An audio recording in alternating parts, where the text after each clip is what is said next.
Liliya Hisametdinova sözlerine Alfred Yakşımbetov köyü. Ak bulutlar.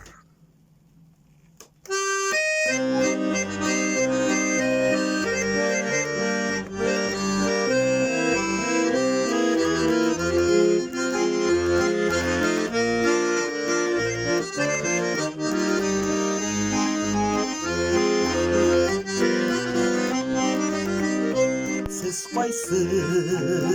yakka gidəsiz? Ak bulutlar, bulutlar Tezeden dizilip güzel Ak dağlar, karaplar Kavrey kavrey bu bulutlar Fayda gına güzeller Tuktaptırlap tırgışı Uylar canlı üzeler Kavrey kavrey bu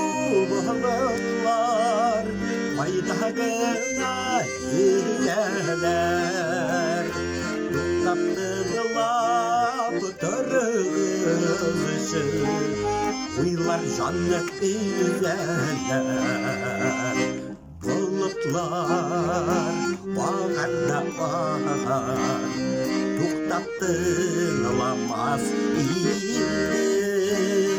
Söylep söylep sözüm bitmez Varlar anılamaz ildi Kavrey kavrey bu bulutlar Faydagına güzeller Tuktaptırlap tırgışı Uylar canlı güzeller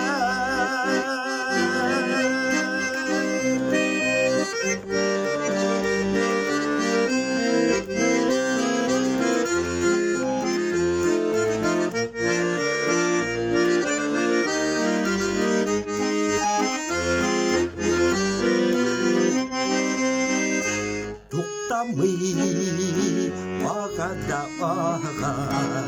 Zenger kukta bulutlar Yerden yine bulsa da Hiç payşan tuktamazlar Bulutlar sizin gibiler Dünya güzelse giler Ak bulutlar, ak günelli Bulut olası giler bulutlar sizin gibiler Dünya güzelse giler Ak bulutlar, ak günelli Bulut olası giler Ak bulutlar, ak günelli Olup olası giler